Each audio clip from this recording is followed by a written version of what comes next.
Office of Sustainable Development Goals empowers 1,200 women in financial literacy. Nigerian Education Loan Fund expands program to vocational skill centers nationwide. On the foreign scene, Gabon's ousted president family exit country for Angola. In sport, President Tinubu hails Flying Eagles despite AFCON semi-final defeat. Now the details. I am Taiwo Baruwa.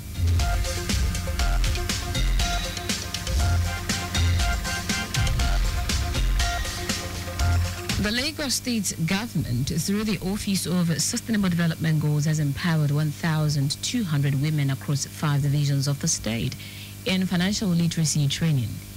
This is part of the effort to reach 10% of Lagosians who live in significantly underserved and hard-to-reach communities to reduce poverty and make women financially independent. Special advisor to the governor on Sustainable Development Goals, Oluwafini, gave the hint while reading out the activities and achievement of the office at the ministerial press briefing to mark the second year of the second term of Governor Babajide Sanwo-Olu's administration in office. Fini noted that out of the 17 development goals, Lagos State government has prioritized 10, including no poverty, quality education, clean water and sanitation, affordable clean energy, decent work and economic growth, industry, innovation and infrastructure, responsible consumption, climate action, peace and justice, as well as partnership for goals, and aims to achieve its target by year 2030. While noting that over 4,000 sanitary pads were distributed to girls in Lagos public schools to end period poverty, the special advisor appealed to other private organizations and non-governmental organizations to partner the state government in ending period poverty among the vulnerable people to reduce out-of-school girls during their monthly flow. For Lagos State, we have been recognized in our efforts for sustainability, and based on our feedback, we can conclude that Lagos has demonstrated serious intent to proactively tread sustainability into all its operations. Lagos has been awarded a gold status for having successfully assessed 17 of the United Nations Sustainable Development Goals. This review is a globally relevant review of the existing sustainability practices of Lagos State to determine the level of outcomes for all relevant SDGs in collaboration with other MDAs. Lagos is the first state in Nigeria to embark on such a process and achieve such a rating. Fini stated that 650 underserved communities have been identified across 20 local government areas with a population of over 800,000 over 15 years of age, over 300,000 5 years, 70,000 and 59 1 year, and over 80,000 pregnant women, with the establishment of centers in 9 local government areas of the state.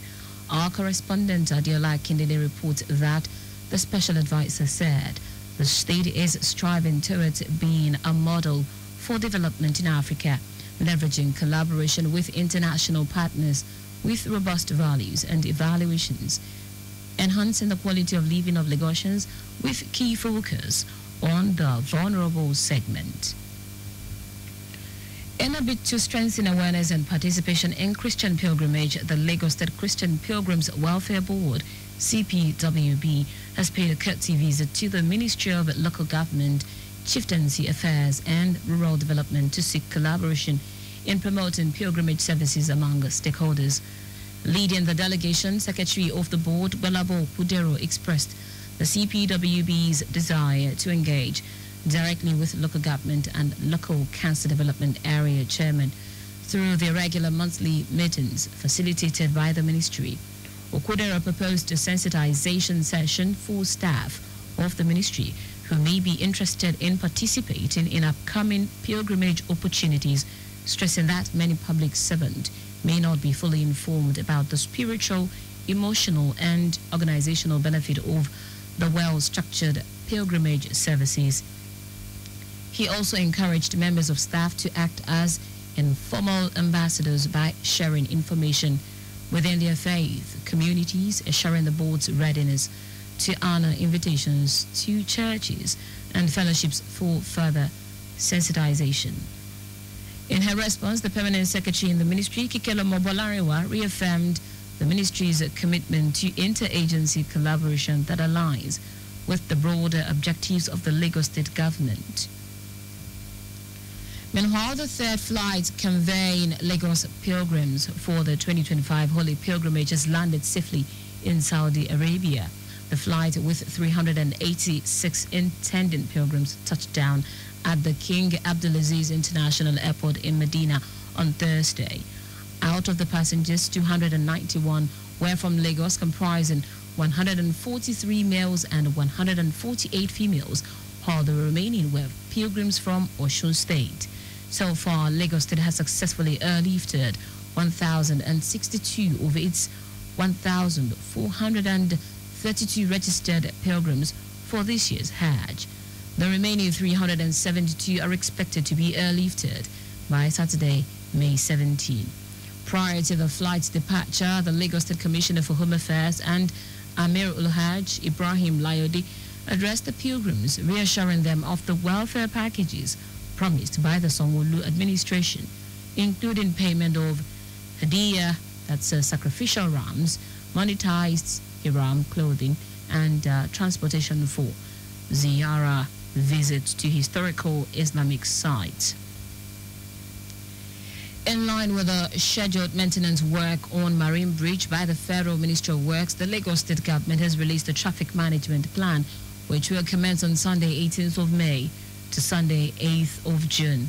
Commissioner for Transportation Oluwaseun Oshiyemi in a statement said to minimize traffic disruption, the maintenance work will be carried out in two phases. Oshiyemi said phase 1 will span from the foot of Marine Bridge, Lawani Oguntayo Road inbound Papa Costain, while phase 2 will cover Jarabadia and the Lily Pond access ramp inbound Apapa. And during the maintenance period, motorists inbound Apapa from Ijara Lokpa are to use Ijara Causeway access ramp by Omni Retail Company and continue their journey. Those heading to Apapa from Costain will be diverted into a counterflow on the lane inbound Costain. In the same vein, from 2nd to 8th of June, motorists from Ijara Lokpa going to Apapa will be diverted through Ijara Causeway access ramp by Omni Retail Company into Lily Pond Access Road to continue their journeys. The bridge will be fully reopened to traffic on Monday, 9th of June. Now to the rest of the stories. The Nigerian Education Loan Fund, NELFund, has announced the expansion of its student loan program to include vocational skills centers across the country. Executive Director of Operations of NELFund, Iyal Mustafa, revealed this during a sensitization campaign in Enugu. The campaign included strategic visits to key institutions in the state, including the Institute of Management and Technology IMT, Enugu College of Education Technical, and the MSME Clinic's Fashion and Garment Hub. Mustafa stated that the initiative is designed to support Nigerians interested in acquiring vocational skills by covering training costs, providing upkeep support, and even supplying necessary tools upon completion of training. According to him, while the upkeep allowance is still being finalized, institutional charges such as transport-related costs will also be incorporated into the loan structure. He emphasized that Enugu is one of the pilot states for this expanded program, while similar rollouts already planned in over 10 other states. The Federal Ministry of Interior has announced the launch of a new online citizenship and business management platform. This is contained in a statement by the ministry's Permanent Secretary, Magdalena Ajani, in Abuja. Ajani said that the new digital platform was designed to streamline the application and processing of citizenship and business-related services, ensuring faster turnaround time and improved user experience. She stated that the platform is aimed at managing citizenship applications, processing business permits, and administering regulations related to businesses and foreign workers. Ajani explained that the initiative was part of the ministry's ongoing reforms aimed at promoting transparency, enhancing operational efficiency, thereby significantly improving service delivery to the public. In foreign news now, Gabon's former president Ali Bongo, who was deposed in a 2023 coup, has left the country and is now in Angola. The Angolan presidency, in a statement posted on social media, said that Bongo's family had been released from detention and were with him in Luanda. Bongo's wife and son, Sylvia and Noureddin, faced corruption charges and had been imprisoned in 2023. They have not yet publicly commented on the charges, but Mrs. Bongo's lawyer has described her detention as arbitrary and illegal. The World Health Organization has declared a polio outbreak in Papua New Guinea and called for an immediate vaccination campaign. Samples of a highly infectious virus were found in 2 healthy children during a routine screening in Lai, a coastal city in the country's northeast. Less than half of the country's population are immunized against the potentially deadly disease, which is close to being wiped out, but has recently resurfaced in some part of the world. WHO's representative in Papua New Guinea, Saviu Hosenova, said the disease is caused by the poliovirus, which spreads through contact with an infected person's feces or droplet when they cough and sneeze. Hosenova urged for immediate 100% maximum vaccination coverage, warning that the disease could spread beyond the country if not taken to action. In sport now, President Bola Tinubu has congratulated Nigeria's under-20 men's football team, the Flying Eagles, for qualifying for the 2023 FIFA Under-20 World Cup despite their semi-final loss to South Africa at the ongoing AFCON. The match ended in a narrow 1-0 defeat for Nigeria, with South Africa's Tylan Smith scoring the decisive goal in the 66th minute to send the Majita into the final. Reacting to the outcome on his official X handle, President Tinubu praised the team's effort and commended them for their determination and achievement in qualifying for the global tournament. That's it on the news at 6, but just before we go, carry out proper and adequate checks on your vehicle before setting out. You can follow us and like all our various social media platforms: X, formerly Twitter, Lagos Traffic 961, Instagram Lagos Traffic Radio 961. Watch us live on Facebook, Lagos Traffic Radio 96.1 FM on YouTube. Subscribe and watch all our previous programs and news on our channel, Traffic Radio 961. Did you know that the Sanwo-Olu administration empowered over 1,000 residents at the 3rd phase of the Mega Empowerment Program? You can get more details on the Lagos State Government website.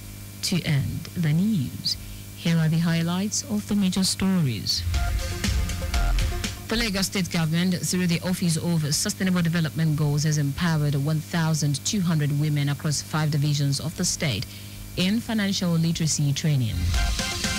The Nigerian Educational Loan Fund, NELFund, has announced the expansion of its student loan program to include vocational skill centers across the country.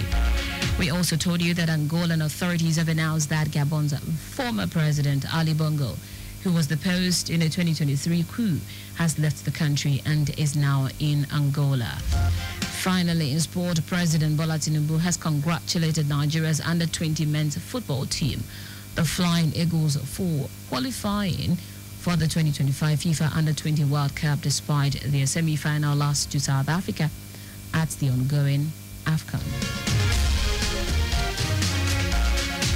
For contacts with the newsroom, send a message to info to Lagos Traffic Radio at lagosstate.gov.ng.